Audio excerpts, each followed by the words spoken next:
ನಮಸ್ಕಾರ ವೀಕ್ಷಕರೇ, ಸೀರಿಯಲ್ ಗುರು ಚಾನಲ್ಗೆ ಸ್ವಾಗತ. ನೀವಿನ್ನೂ ನಮ್ಮ ಚಾನಲ್ಗೆ ಸಬ್ಸ್ಕ್ರೈಬ್ ಆಗಿಲ್ಲ ಅಂದರೆ ಈ ಕೂಡಲೇ ಸಬ್ಸ್ಕ್ರೈಬ್ ಆಗಿ ಪಕ್ಕದಲ್ಲಿರುವ ಬೆಲ್ ಐಕಾನ್ ಪ್ರೆಸ್ ಮಾಡಿ. ಹಾಗೆಯೇ ನಾವು ಮಾಡೋ ವಿಡಿಯೋ ಇಷ್ಟ ಆದರೆ ಒಂದು ಲೈಕ್ ಮಾಡಿ. ದಿನಾದಿನ ಧಾರಾವಾಹಿಯ ಇಂದಿನ ಸಂಚಿಕೆಯನ್ನು ಟಿವಿ ಮುಂಚೆ ನಮ್ಮ ಚಾನಲಲ್ಲಿ ನೋಡ್ಬೋದಾಗಿದೆ. ವೇದ ಮತ್ತು ವಿಕ್ರಮ್ ದೇವಸ್ಥಾನದಲ್ಲಿರ್ತಾರೆ. ಆಗ ವೇದಾಳು ಹೇಳ್ತಾಳೆ ವಿಕ್ರಮ್ಗೆ, ನೀನು ಇದೇ ರೀತಿ ಇದ್ದರೆ ಮನೆ ಪರಿಸ್ಥಿತಿ ತುಂಬ ಹಾಳಾಗುತ್ತೆ, ಇನ್ನೂ ಸಮಯವಿದೆ, ನೀನಿನ್ನೂ ಚೇಂಜ್ ಆಗ್ಬೋದು ಅಂತ ಹೇಳ್ತಾರೆ. ನಂತರ ಸಾಕ್ಷಿ ಮತ್ತು ಶೈಲಜಾ ದೇವಸ್ಥಾನಕ್ಕೆ ಬರ್ತಾರೆ. ಆಗ ಜಯನ್ ಮೀಟ್ ಆಗ್ತಾರೆ. ಜಯ ಮೀಟ್ ಆಗಿ, ಏನತ್ತೆ ಈ ವಯಸ್ಸಿನಲ್ಲಿ ನೀವಿನ್ನೂ ಉರುಳು ಸೇವೆ ಮಾಡೋದು ನಮ್ಮ ಕೈಲಿ ನೋಡೋದು ಆಗೋದಿಲ್ಲ, ಅದಕ್ಕೋಸ್ಕರ ನಾವು ಓಡೋಡಿ ಬಂದೆ, ನಿಮ್ಮ ಬದಲು ನಾವು ಉರುಳು ಸೇವೆ ಮಾಡಬೇಕಂತ ಸಾಕ್ಷಿ ಹೇಳ್ತಾಳೆ. ಅದಕ್ಕೋಸ್ಕರ ನಂತರ ಶೈಲು, ನೀವು ಈ ವಯಸ್ಸಿನಲ್ಲಿ ಹರಕೆ ಕಟ್ಕೊಂಡಿದ್ದೀರಲ್ಲ, ಆ ಉರುಳು ಸೇವೆಯನ್ನು ನಿಮ್ಮ ಬದಲು ಬೇರೆಯವರು ಮಾಡ್ಬೋದು, ಅದಕ್ಕೋಸ್ಕರ ನಾವು ಮಾಡೋಕ್ಕೋಸ್ಕರ ಬಂದ್ವಿ ಅಂತ ಶೈಲಜಾ ಹೇಳ್ತಾಳೆ. ನಂತರ ಸಾಕ್ಷಿ, ಇಲ್ಲತ್ತೆ ನಿನ್ನ ಬದಲಿ ನಾನೇ ಉರುಳು ಸೇವೆ ಮಾಡ್ತೀನಿ ಅಂತ ಹೇಳ್ತಾಳೆ. ನಂತರ ಆ ಸಮಯಕ್ಕೆ ಅರ್ಚಕರು ಬರ್ತಾರೆ. ಅದರ ಅವಶ್ಯಕತೆ ಇಲ್ಲಮ್ಮ, ಏಕೆಂದರೆ ಅಲ್ಲ ಅಂತ ಹೇಳ್ತಾರೆ. ಅದಕ್ಕೋಸ್ಕರ ಯಾಕೆ ಉರುಳು ಸೇವೆ ಕ್ಯಾನ್ಸಲ್ ಆಯ್ತಾ ಅಂತ ಶೈಲಜಾ ಕೇಳ್ತಾಳೆ. ಅದಕ್ಕೋಸ್ಕರ ಅರ್ಚಕರು ಹೇಳ್ತಾರೆ, ಇಲ್ಲಮ್ಮ, ನಿಮ್ಮ ಅತ್ತೆ ಬದಲು ವೇದ ಅವರು ಮಾಡಿದ್ದಾರೆ ಅಂತ ಹೇಳ್ತಾಳೆ.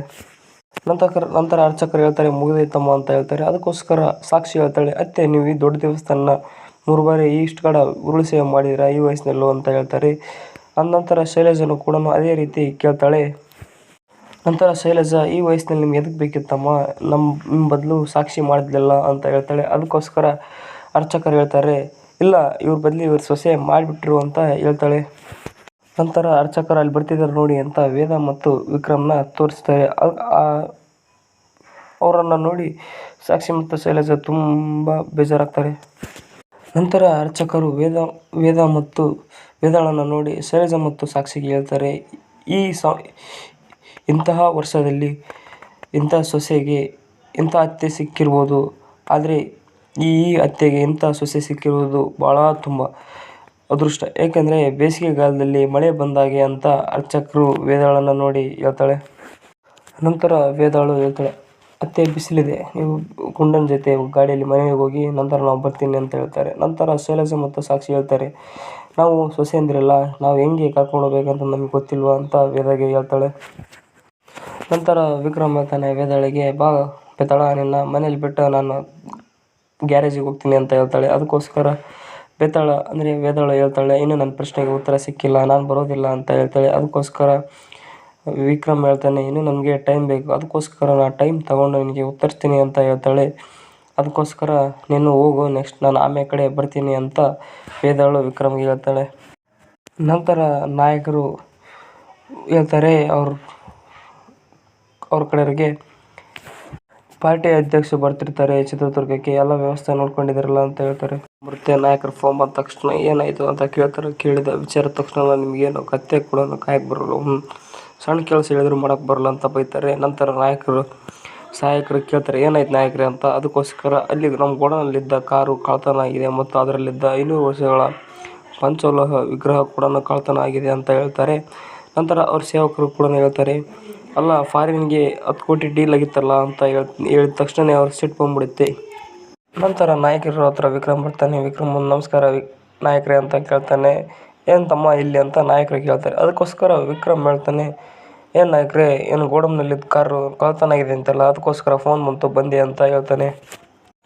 ನಂತರ ನಾಯಕರೇ, ಯಾರು ಗೋಡಂನಲ್ಲಿ ನುಗ್ಗಿ ಕಳ್ಳತನ ಮಾಡಿರೋದು ಅಂತ ಯೋಚನೆ ಮಾಡ್ತಾರೆ. ನಂತರ ನಾಯಕರು ವಿಕ್ರಮ್ಗೆ ಹೇಳ್ತಾರೆ, ಪಾರ್ಟಿ ಅಧ್ಯಕ್ಷರು ಬರ್ತಿದ್ರು, ಅವರಿಗೋಸ್ಕರ ಗಿಫ್ಟಾಗಿ ಕೊಡ್ಬೇಕಂತ ಆ ಕಾರ್ನಲ್ಲಿ ಒಂದು ಹಳೇದಾದ ವಿಗ್ರಹ ಇಟ್ಟಿದ್ದೆ, ಅದನ್ನೇ ಕಳ್ಳತನ ಮಾಡಿಬಿಟ್ಟಿದಾರಲ್ಲಪ್ಪ ಅಂತ ನಾಯಕರು ಬೇಜಾರಾಗಿ ವಿಕ್ರಮ್ಗೆ ಹೇಳ್ತಾರೆ. ನಾಯಕರೇ, ಯಾವ ವಿಗ್ರಹ ಅಂತ ವಿಕ್ರಮ್ ಕೇಳ್ತಾನೆ.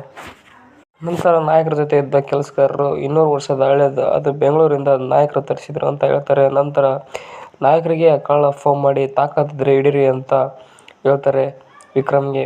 ಆನಂತರ ವಿಕ್ರಮ್ ಹೇಳ್ತಾನೆ, ನಾಯಕರೇ ಎಲೆಕ್ಷನ್ ಮುಗಿಯಲಿ, ಎಲೆಕ್ಷನ್ ಮುಗಿದ ಎಲ್ಲ ದುಶ್ಮನ್ಗಳಿಗೆ ಫುಲ್ ಸ್ಟಾಪ್ ಇಕ್ಕೋಣ ಅಂತ. ನಂತರ ವಿಕ್ರಮ್ ನಾಯಕರಿಗೆ ಹೇಳ್ತಾನೆ, ನಾಯಕರೇ ಅವರು ಯಾವ ದಾರಿಯಲ್ಲಿ ಹೋಗಿರ್ಬೋದು ಅಂತ ಕೇಳ್ತಾನೆ. ನಂತರ ಹೈವೇಲಿ ಹೋಗೋ ಚಾನ್ಸೇ ಇಲ್ಲ, ಯಾಕಂದರೆ CC ಫುಟೇಜ್ ಇರುತ್ತೆ ಅಂತ ಹೇಳ್ತಾರೆ. ನಂತರ ಚಿತ್ರದುರ್ಗ ದಾಟೋಕ್ಕೆ 2 ಹಳ್ಳಿಗೆ ದಾರಿ ಇರ್ಬೋದು ಅಂತ ಹೇಳ್ತಾರೆ. ನಂತರ ವಿಕ್ರಮ್ ನಾಯಕರೇ ಆ ನಂಬರ್ ಟ್ರೇಸ್ ಮಾಡಿ ಕೈಲಿಂದ ಹಿಡೀರಿ ಅಂತ ಹೇಳಿ ನಾನು ಹೋಗ್ತೀನಿ ಅಂತ ಹೇಳಿ ಅಲ್ಲಿಂದ ವಿಕ್ರಮ್ ಹೋಗ್ತಾನೆ. ನಂತರ ಪ್ರೀತಮ್ ಅವ್ರ ಕಾರನ್ನು ಕಳ್ಳತನ ಮಾಡೋ ಕೇಳೋನಿಗೆ ಫೋನ್ ಮಾಡ್ತಾನೆ. ಏನಾಯಿತು ಅಂತ. ಕಾರ್ ಎತ್ಬಿಟ್ಟೆ ಸಾರ್ ಅಂತ ಹೇಳ್ತಾನೆ. ಅದಕ್ಕೋಸ್ಕರ ಕಾರಲ್ಲಿ ಎಲ್ಲಾದರೂ ಸೈಡ್ ಹಾಕು ಅಂತ ಹೇಳ್ತಾನೆ. ನಂತರ ಪ್ರೀತಮ್ ಅವನ ಡ್ರೈವರ್ಗೆ ಹೇಳ್ತಾನೆ, ನೀನು ಎಲ್ಲಾದರೂ ಕಾರನ್ನು ಸೈಡ್ ಹಾಕಿ ಅಲ್ಲೇ ಫೋನ್ ಕೀ ಅಲ್ಲೇ ಬಿಟ್ಟು ಬಂದುಬಿಡು, ನೀವು ಯಾವುದಾದ್ರೂ ಬಸ್ ಹತ್ಕೊಂಡು ಇನ್ನು ಮಿಕ್ಕಿದ್ದು ನಾನು ನೋಡ್ಕೊತೀನಿ ಅಂತ ಹೇಳ್ತಾನೆ. ಇದೆಲ್ಲ ಪ್ರೀತಮ್ ಕೆಲಸನೇ ಆಗಿರುತ್ತೆ. ನಂತರ ನಾಯಕರು ವಿಕ್ರಮ್ಗೆ ಫೋನ್ ಮಾಡ್ತಾನೆ, ತಮ್ಮ ಲೊಕೇಶನ್ ಟ್ರೇಸ್ ಆಯಿತು ಅಂತ ಹೇಳ್ತಾನೆ. ಅದಕ್ಕೆ ಲೊಕೇಶನ್ ಕಳಿಸ್ರಿ, ನಾನು ನೋಡ್ಕೊತೀನಿ ಅಂತಾನೆ. ಆ ಕಾರ್ ಇರೋ ಹತ್ರ ವಿಕ್ರಮ್ ಬಂದು ಆ ಕಾರನ್ನು ನೋಡ್ತಾನೆ. ನಂತರ ವಿಕ್ರಮ್ ಅಲ್ಲಿದ್ದ ಕಾರನ್ನು ತಗೊಂಡು ಹೋಗ್ತಿರ್ತಾನೆ. ಆಗ ಅದೇ ಸಮಯಕ್ಕೆ ಪ್ರೀತಮ್ ಫೋನ್ ಮಾಡ್ತಾನೆ. ಪ್ರೀತಮ್ ಫೋನ್ ಮಾಡಿ, ಏನು ದುಶ್ಮನ್ ಹೇಗಿದೆಯಾ ಅಂತ ಹೇಳ್ತಾನೆ. ಅದಕ್ಕೋಸ್ಕರ ವಿಕ್ರಮ್ ಹೇಳ್ತಾನೆ, ನಿನ್ನಂಥ ದುಶ್ಮನ್ ಇರಬೇಕಾದ್ರೆ ನಾನು ಚೆನ್ನಾಗಿದ್ದೀನಿ ಅಂತ ಹೇಳ್ತಾನೆ.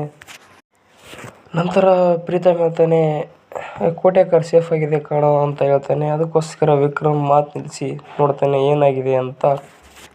ನಂತರ ಪ್ರೀತಮ್ ಹೇಳ್ತಾನೆ, ಕೋಟೆ ಕಾರನ್ನು ನಾನೇ ಗೋಡೌನ್ನಿಂದ ಕಳ್ಳತನ ಮಾಡಿಸಿರೋದು, ಅದಕ್ಕೋಸ್ಕರ ನಿನ್ನ ಪ್ಲ್ಯಾನ್ ಕರೆಕ್ಟ್ ಆಗಿದೆ.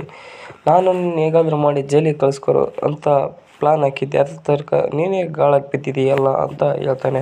ನಂತರ ಪ್ರೀತಮ್ ವಿಕ್ರಮ್ಗೆ ಹೇಳ್ತಾನೆ, ನಿನ್ನ ಕಾರಲ್ಲಿ ಡ್ರಗ್ಸ್ ಸಪ್ಲೈ ಆಗ್ತಿದೆ ಅಂತ ಹೇಳ್ತಾನೆ. ಅದಕ್ಕೋಸ್ಕರ ಕೋಟೆನ ಟಚ್ ಮಾಡಿದ್ರೆ ನೀನು ಬರ್ತೀಯ ಅಂತ ನಂಗೆ ಗೊತ್ತಿತ್ತು, ಅದಕ್ಕೋಸ್ಕರ ನಾನು ಈ ಥರ ಪ್ಲ್ಯಾನ್ ಹೊಡಿಸಿದೆ ಅಂತ ಹೇಳ್ತಾನೆ. ನಂತರ ಪೊಲೀಸರು ಬಂದು ನಿನ್ನ ಎತ್ತಕೊಂಡು ಹೋಗ್ತಾರೆ ಅಂತ ಹೇಳ್ತಾನೆ. ಯಾಕಂದರೆ ಪೊಲೀಸ್ ಕಂಟ್ರೋಲಿಗೆ ಹೇಳಿದ್ದೇನಲ್ಲ, ಕೋಟೆ ಕಾರಲ್ಲಿ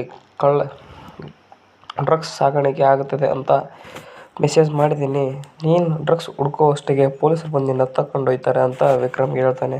ನಂತರ ನಿನಗೂ ಕೂಡ ಈ ಒಂದು ಚಾನ್ಸ್ ಕೊಡ್ತಿದ್ದೀನಿ, ಯಾಕಂದರೆ ಅಲ್ಲೇ ಕಾರ್ ಬಿಟ್ಟು ನೀನು ಅಲ್ಲಿಂದ ಓಡೋಗು ಅಂತ ಹೇಳ್ತಾನೆ. ನಂತರ ಪ್ರೀತಮ್ ಹೇಳ್ತಾನೆ, ನಿನ್ನ ಶೌರ್ಯ ಏನಿದ್ರು ಸಣ್ಣ ರೌಡಿ ಹತ್ರ ಇಟ್ಕೊ, ನನ್ನಂಥ ದೊಡ್ಡ ಪಂಟರಾತ ಬೇಡ ಅಂತ ಪ್ರೀತಮ್ ಹೇಳ್ತಾನೆ. ನಂತರ ಹೇಗಾದರೂ ಕೋಟೆನ ರಕ್ಷಿಸು ಅಂತ ಹೇಳ್ತಾನೆ. ಆ ನಂತರ ಪ್ರೀತಮ್ ಹೇಳ್ತಾನೆ, ಇಲ್ಲ ನೀನು ಹೇಗಾದರೂ ಮಾಡಿ ನೀನು ಜೈಲಿಗೆ ಹಾಕ್ಸ್ತೀನಿ ಅಂತ ಹೇಳ್ತಾನೆ. ನಂತರ ವಿಕ್ರಮ್ ಹೇಳ್ತಾನೆ, ನಾನು ಎದುರಿ ಬೆನ್ನು ತೋರಿಸಿ ಓಡೋಗೋ ಮಗನೇ ಅಲ್ಲ ಅಂತ ಹೇಳ್ತಾನೆ. ನಂತರ ಪ್ರೀತಮ್ ಹೇಳ್ತಾನೆ, ನೀನು ಹೇಗಾದರೂ ಮಾಡಿ ಜೈಲಲ್ಲಿ ಮುದ್ದೆ ಮುರಿಯೋದು ತಪ್ಪಿಲ್ಲ ಅಂತ ಹೇಳ್ತಾನೆ. ನಂತರ ವಿಕ್ರಮ್ ನಾಯಕರಿಗೆ ಫೋನ್ ಮಾಡ್ತಾನೆ, ನಾಯಕರೇ ನಿಮ್ಮ ಕಾರನ್ನು ಕದ್ದಿತ್ತು ವಿಗ್ರಹಗೋಸ್ಕರ ಟ್ರ್ಯಾಪ್ ಮಾಡೋಕ್ಕೋಸ್ಕರ, ಏಕೆಂದರೆ ಈ ಕಾರಲ್ಲಿ ಡ್ರಗ್ಸ್ ಸಪ್ಲೈ ಆಗ್ತಿದೆ ಅಂತ ಕಳ್ಳಗೆ ಈ ಕೂಡಲೇ ಫೋನ್ ಮಾಡಿ ಹೇಳಿದ್ದ ಅಂತ ಹೇಳ್ತಾನೆ. ನಂತರ ವಿಕ್ರಮ್ಗೆ ನಾಯಕರು ಹೇಳ್ತಾರೆ, ನೀನು ಆ ಕೂಡಲೇ ಆ ಕಾರನ್ನು ಅಲ್ಲೇ ಬಿಟ್ಟು ಅಲ್ಲಿಂದ ತಪ್ಪಿಸ್ಕೊ ಅಂತ ಹೇಳ್ತಾರೆ. ನಂತರ ವಿಕ್ರಮ್, ನಾಯಕರು ಏನು ಹೇಳ್ತಿದ್ದೀರಾ, ಎಲೆಕ್ಷನ್ ಟೈಮು, ಪೊಲೀಸರಿಗೆ ಕಾರ್ ಸಿಕ್ಕರೆ ನೀವು ಕೂಡ ಜೈಲಿಗೆ ಹೋಗ್ತೀರಾ, ಅದು ಬೇರೆ ಎಲೆಕ್ಷನ್ ಟೈಮ್ ಅಂತ ಹೇಳ್ತಾನೆ. ನಂತರ ವಿಕ್ರಮ್ ಹೇಳ್ತಾನೆ, ನಾಯಕರೇ ನಾನು ಕಾರ್ ಸಮೇತ ಬರ್ತೀನಿ, ನೀವು ಡೋಂಟ್ ವರಿ ಅಂತ ಹೇಳಿ ಫೋನ್ ಕಟ್ ಮಾಡ್ತಾನೆ. ನಂತರ ನಾಯಕರ ಕಾರನ್ನು ಓಡಿಸ್ತಿರೋ ವಿಕ್ರಮ್ ಹಿಂಬಾಲಿಸ್ತಿರ್ತಾರೆ. ಆಗ ಅದೇ ಸಮಯಕ್ಕೆ ಬೆತ್ತಾಳ ಫೋನ್ ಮಾಡ್ತಾಳೆ. ಬೆತ್ತಾಳ ಫೋನ್ ಮಾಡಿದರೆ ಎಲ್ಲಿ ಸರಿಯಾಗಿ ಗೊತ್ತಾಗುತ್ತೆ ಎಂಬುದನ್ನು ತಿಳ್ಕೊಂಡು ಫೋನ್ ಕಟ್ ಮಾಡ್ತಾನೆ. ನಂತರ ಹೊಸು ಬಂದ ವೇದಾಳನ್ನು ಹೇಳ್ತಾರೆ, ಏನಮ್ಮ ವೇದ, ನೀನೇ ಅತ್ತೆ ಬದಲು ನೀನೇ ಉರುಳು ಸೇವೆ ಮಾಡಿದೆಯಲ್ಲ ಅಂತ ಹೇಳ್ತಾಳೆ. ಹ್ಞೂ ಅತ್ತೆ, ನಾನೇ ಮಾಡಿದೆ ಅಂತ ಹೇಳ್ತಾಳೆ. ನೀನು ಆ ರೀತಿ ಉರುಳು ಸೇವೆ ಮಾಡಿದ ತಕ್ಷಣ ಸಾಕ್ಷಿ ಮತ್ತು ಶೈಲಜಾ ಮನೆ ತುಂಬ ಓಡಾಡಿಕೊಂಡು ಸೆಟ್ಟಲ್ಲಿದ್ದಾರೆ ಅಂತ ಹೇಳಿ ಸಂಚಿಕೆ ಮುಗಿಸ್ತಾರೆ.